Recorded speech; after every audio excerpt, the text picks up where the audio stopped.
Hey guys, it's Annie again. So today I wanted to chat with you guys on the topic of sunscreens and one of my favorite brands of sunscreen, Badger, which actually has a new formula that's now available at the Choosy Chick. First off, I do want to go over some information on the ingredients in sunscreens, especially for those of you who are unaware or new to the concept of safe sunscreens. In the description box below, I'm going to link an article that the owner of the Choosy Chick wrote on their website for those of you that are looking for greater details on this.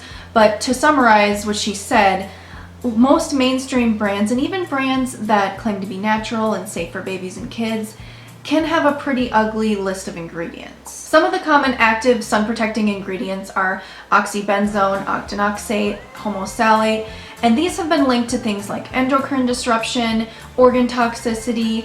The oxybenzone has even been found in unborn babies as well. To be on the safe side, you definitely want to opt for sunscreens that use minerals as their active sun protecting ingredient, but even those aren't all created equal. Some brands formulate these minerals to a microscopic size called nanoparticles that not only absorb into the skin very easily, they also damage tissue to the cellular level, which in turn can damage DNA and potentially lead to cancer. So always check the labels to make sure that the brand is stating that they do not use the nanoparticles. For the inactive ingredients, and like so many products out there that you would apply to your skin, there are a lot of undesirable ingredients. So many popular products out there use things like parabens, BHT, PEG, phenoxyethanol, retinol palmitate, fragrance, and many more. However, I always encourage everyone to do their own research on all ingredients, really.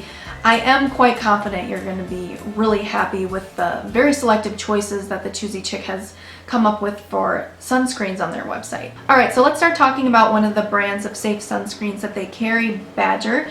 So Badger was the first natural sunscreen I tried. After having kids, I decided it was really important to do some research on finding a really good, safe sunscreen. Badger has been quite well known for several years now for being some of the cleanest, safest sunscreens out there, and so that's why I decided to go with that. The first one I got was the one for babies. That one worked out great for them as I used it up. The next one I decided to buy was the one with the bug repellent.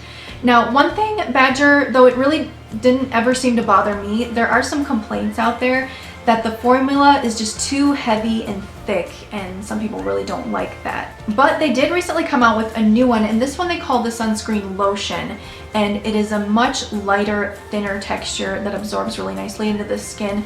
It's based with aloe juice and sunflower oil, and if you're not familiar with sunflower oil, it is not greasy in the slightest. It's a very lightweight oil. Now, you do want to keep in mind this one is not water resistant.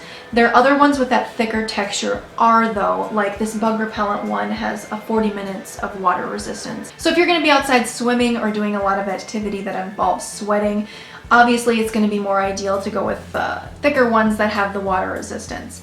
That being said, this one is going to be better for daily use. Like, I actually really enjoy this under makeup. I don't have any issues with it. It's not greasy, it's not sticky. I haven't had any issues with it causing my foundation to crease or roll. It is also unscented, and it does say that it can be used for children over 6 months old. So it's kind of a really great multifunctional sunscreen for the whole family. Now, since these are mineral sunscreens, there could be the concern with the white cast that you can't really completely avoid when it comes to mineral sunscreens. However, these both use zinc rather than the titanium dioxide, and typically the zinc does a better job of not leaving so much of a white cast. And I'll actually show you guys a swatch so that you can decide for yourself how bad you think it is. So I'll first start out with the one that's the heavy cream, the bug repellent one, and this bug repellent, by the way, is quite strong, as you would expect from bug repellent. It smells like citronella and lemongrass, which I know some people don't particularly enjoy, but I like it. So as you can see, we have to rub it in a little bit, and there is some of that white cast. But after we give it some time, I'll show you side by side with my other arm. So a little bit of a difference, but I don't think it's bad, and I think it's definitely worth it for having the safer alternative. So give that a good wipe down so that we can compare the lotion side by side as well. So you're going to see this one does absorb quite a bit quicker than the thick one. And the side by side, I really don't feel like you can tell all that much. Alright, so I think I've covered everything. I've been really loving these sunscreens from Badger, but if you do want to see more options and other brands that the Choosy Chick offers, I will link below their entire collection for you to check out. As always, if you have any questions for us, don't hesitate to ask in the comments below. We'd be more than happy to get back to you. And thank you guys so much for watching, and I will see you again soon.